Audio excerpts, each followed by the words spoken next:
front and center. All right, y'all, we done made it through week 1. Listen, I've learned some very interesting things about myself. It's not that I didn't know it. It was kind of like,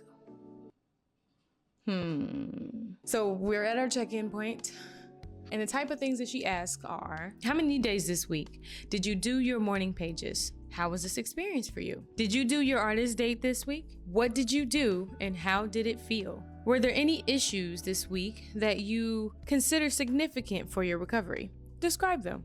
So like, I did my morning pages. I did them every day, 7 out of 7, yippee. I almost didn't because today, like the day I'm recording this, oh my God, it was such a weird day. And I spilled my coffee over my whole desk and my books and all other stuff. And I almost didn't do my morning pages, but I did them anyway after the coffee dried. I made sure that I got through those 7 days of morning pages, my poor hands. It was good though. I'm kind of used to journaling, so it's not really too much for me. I mean, my hand maybe, but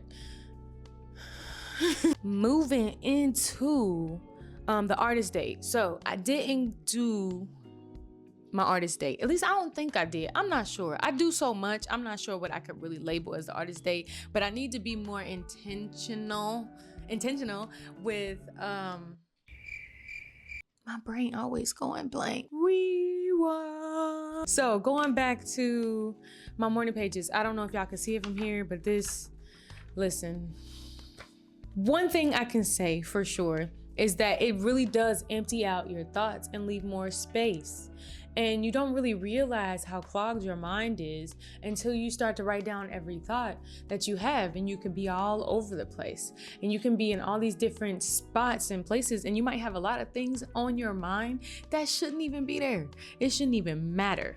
So you have to give yourself the opportunity to dump these thoughts out so that you can get through the creative part. Because the creative part is behind all of that stuff that you done piled on, like the laundry you haven't put up and the dirt piling up in the house. So those are signs of a lot of cluttered thoughts and cluttered energy and all those other things. But that's another conversation. I will try my best. I'm gonna be honest. I'm gonna try my best to do an artist date going into week 2. One thing I can share is that I did have, okay, I can count this as an artist date, I think, because I had a moment where I was sitting and I don't think I was having a bad day, but I was just kind of just wanting to really be left alone. Okay, as a mom of 3, yeah, so my youngest, she wanted to play. She's 3, and I didn't feel like playing. And it's like, okay, I knew that it wasn't just me being exhausted. It was a part of me that just really didn't want to play. And I questioned that part. I questioned that thought, like, why don't I want to play? So that kind of kicked in a lot of thoughts and a certain train of thought that I didn't know existed. And after that, I usually take notes in my phone throughout the day. So I took notes of like all these different thoughts and all these different things. And I created like so many poems. Like, I don't know, I have to count them. I think it was probably like 4, but they all came out of, the different emotions and feelings and stuff that I've had that I wouldn't allow to come out. So it's like I allowed myself to be as vulnerable as I could as I was writing it and just getting it all out and just pushing it all out, not blocking anything that had to come out. And it was very interesting with the type of things that came out.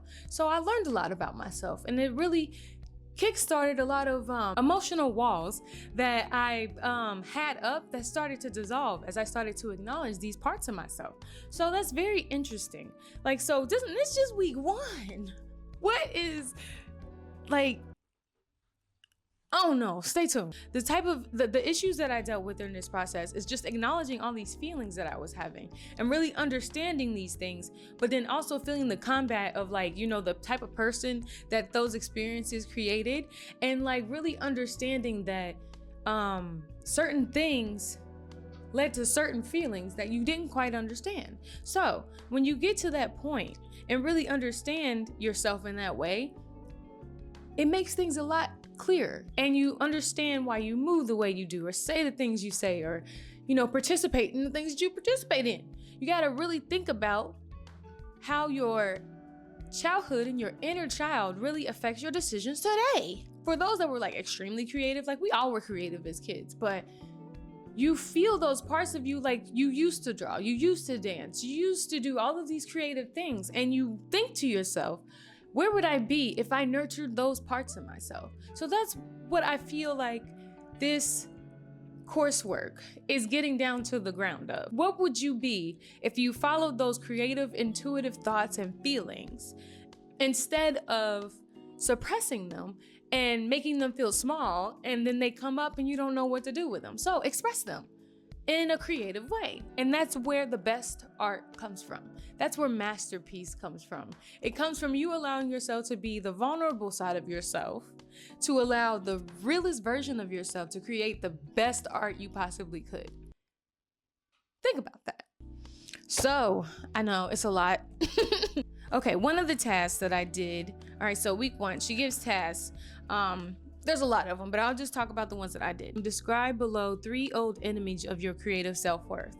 And the things that came to mind were a lot of things where I was really I was being my most creative, expressive self.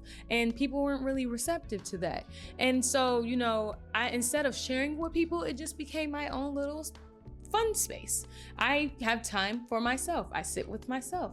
I love myself.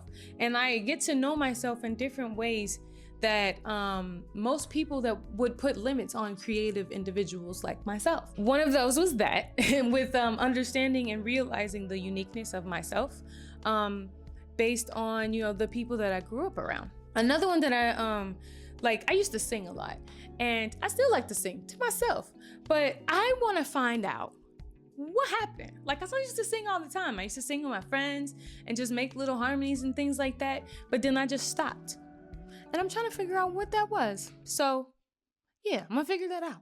And then not feeling like dancing was a safe space anymore. And that really put me into the point where I'm like, oh, okay, I'd rather go work. I didn't feel like I could express myself creatively as a dancer, and I'm not entirely sure why. And I think I was just really surrounded by people who thrive off their egos instead of allowing themselves to really, really have fun.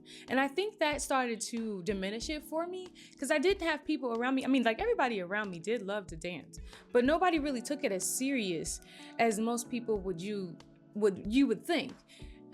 Especially in the certain positions that people were in, and also understanding the creativity behind real expression. And so that kind of threw that. I listed those 3 things, and it really started to make me think about some of the things that I used to do all the time that I wouldn't even think about doing now. Like, I used to draw all the time, and I just stopped. So it's like I'm realizing that there are a lot of talents that I had and that I was trying to really understand, but didn't really get the opportunity to nourish. So yeah, we'll see about that. Another one that I did was write a letter to the editor in your defense. Now, I'm not gonna read this letter, but I will pretty much break down what it says, and understanding, anxiety is basically telling my younger self to never hold back on who you are, never dim your light, never put yourself in a small position to make other people feel bigger. You better shine that light as bright as you want to. Okay. Another one she called was the imaginary lives, where you imagine 5 lifetimes of which you were doing something. Okay, so I put an oracle, a model, a dancer, a singer, and a writer. So all those things I'm realizing as the things I would do in my own creative space of understanding, the things that are flowing through me, are a lot of the things that I don't do anymore, and I'm trying to figure that out. I went through different phases of creative expression through dance and modeling and photography and all these different arts, but I wonder how life would be if I actually did them to the fullest extent. So I wrote down a lot of things like traveling and taking a lot of classes to perfect myself, and really giving all of it my all, and really living the life that I really wanted to live. So I really feel like this really takes you down a part of your mind that you didn't know existed when you think of certain thoughts of the things that you genuinely enjoy. So when you really think about the things that you genuinely enjoy, it makes life a lot more easier, and it allows you to express yourself fully, to experience what it is what you came here to experience. So when you remove all of those blockages and things like that that keep you from being who you truly are, you don't allow what you're here to do to happen. You don't fulfill your purpose, whether it be artistically or in any other aspect of your life. But you have to allow yourself to not hold back those urges and those things and those creative ideas that are coming to you for a reason. So you really have to understand what you're here for. Week 1 is recovering a sense of safety. Week 2 is about recovering a sense of identity. So now we're going to dive deeper into who we really are and really understand how we can express it in the realest way possible. So if you want to check in week 2 with me, wait till next week. And until next time, keep the promises you made to yourself.